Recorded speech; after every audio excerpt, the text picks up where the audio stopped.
I became a millionaire by 25, and it wasn't because I got lucky, inherited money, or married a rich husband. In fact, I'm not even going to tell you the same cliche nonsense that everyone else says, like stop eating avocado toast and buying coffee, or make sure you save every penny. But I want to reveal the habits to you that no one actually told me to get here, that I realized are the biggest things that separate the 99% from the 1%. And if you are ready to be in that 1%, then you want to listen to every single habit in this video, because these are things that I wish somebody told me. The first habit is you need to put down saving and focus on scaling. What do I mean by this? Well, the truth is that rich people are not focused on saving. That is something that you're doing to get to stability, not something that you're doing to really build wealth.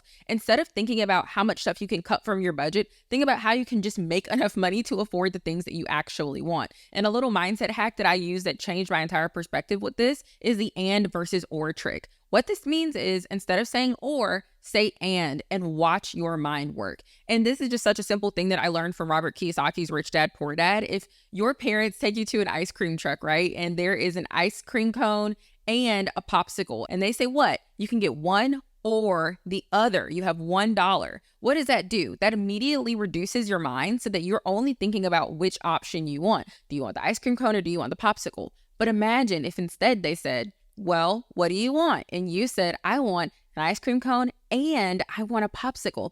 And instead of them telling you can only get one, what if they said, well, how could you do that? How could you take this $1 and make it enough so that you can get both? And maybe you would have thought more about it and thought, well, hey, I could sell one of my toys. Or maybe you say, hey, I can take this dollar, go to the store and buy a liter soda, and I can pass out cups of soda to my friends for 50 cents or 25 cents each. And then I can come back tomorrow with $3, buy both of those, and then do it again. And that is a very small example, but when you start thinking about it on a bigger scale, it changes everything. When you're thinking, hey, if I go on vacation or can I give at church? And then you realize that there is a world that exists where you can do both of those things. And so when you expand your mind and stop focusing so much on cutting out these little small expenses that really don't move the needle at the end of the day, and instead start focusing on where you can put your money to make more money, that is the biggest mindset shift that really changed everything for me in the beginning. The second thing is going to sound so simple, but it's something I realized that a lot of people don't do, and that's you need to track your money. And you may think, well, doesn't that just like completely contradict what you said before? Like, don't worry about the coffees and stuff like that. No, still don't worry about the coffees, but I'm saying you still need to know that you're spending money on coffee, right? You need to be very understanding and very kept abreast with what is going on with your money, so that if you want to move money from one place to another, you know what's happening. You know if there is sinking hole or holes that are actually sinking the ship. And you need to evaluate that money and ask yourself, am I actually spending money on things that matter to me? Am I actually spending money on things that move the needle? Because I am all for having an abundance mindset and spending money on the things that move the needle in terms of towards the trajectory of where you want to go in life, but you should be relentless with everything that doesn't.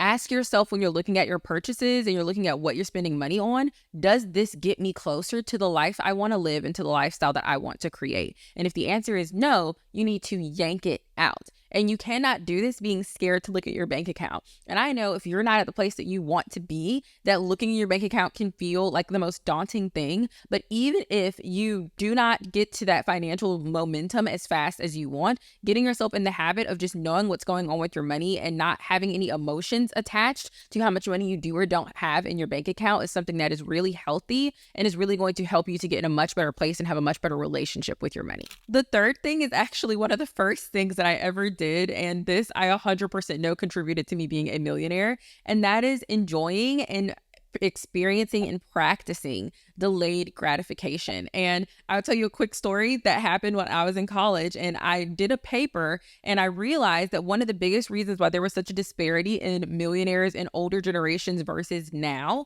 and many reasons, but one of them being our generation sucks at delayed gratification. We are the instant generation. I was born in a time where Google had always existed, and we don't have to do the work to cook and to make bread from scratch and all this stuff to get a meal. We can just get fast food. We don't even have to get up to go get the fast food. We can order it and somebody else will bring us the fast food. We don't fish, we don't garden, we don't do activities that require us to wait or hunt in order to actually get these things. And so I said, I want to actually take up hobbies and remove things in my life that are instant gratification. And so I started cooking more and I started doing things that required me to take more time in order to get the end result. I started gardening, and actually that's how I ended up homesteading. And now we've got over 200 acres because of that little thing where I said, I want to make sure that I have trained myself to be able to do something consistently without seeing the end result happen immediately.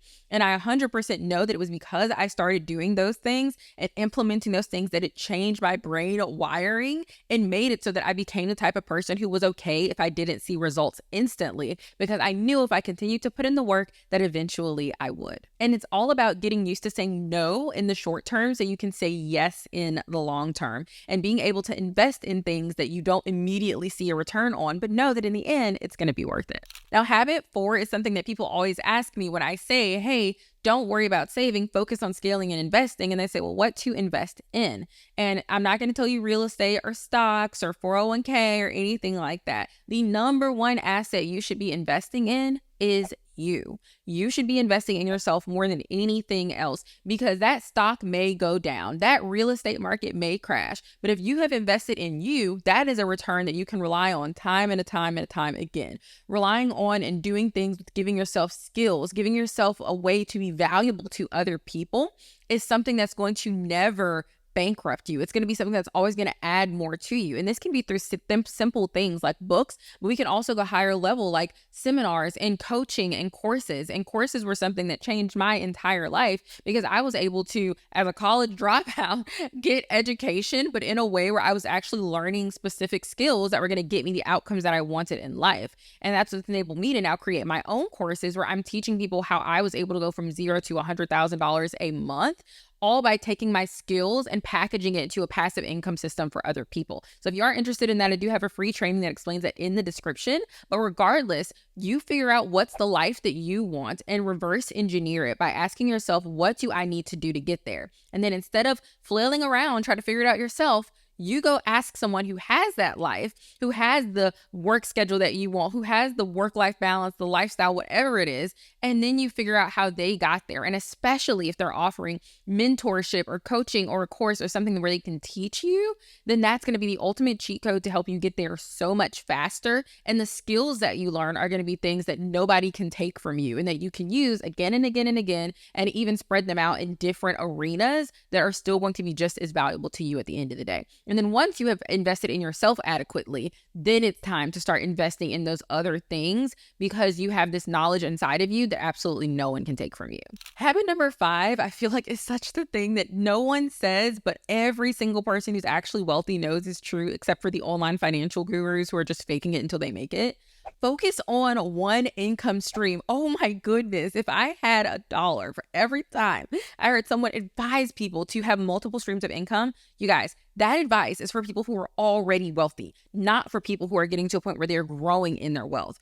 If you're going to do some sort of business or side hustle, you should have one. You should not be saying, here are my 7 streams of income, and their streams, all right, they're barely trickles, okay? You got 200 coming over here, 100 here, 50 here. Instead, you need to focus on getting one stream to be a roaring river, okay, that is just going down rapidly, making you hundreds of thousands, if not millions of dollars, depending on the business model or the stream, before you start taking that and then reinvesting into something else. Because what ends up happening if you're doing 4 things at once is everything gets 25% and nothing actually has enough dedicated intention for it to really get off the ground. So just pick a business model. It doesn't matter what. Pick something that is proven, that has other people that it has worked for.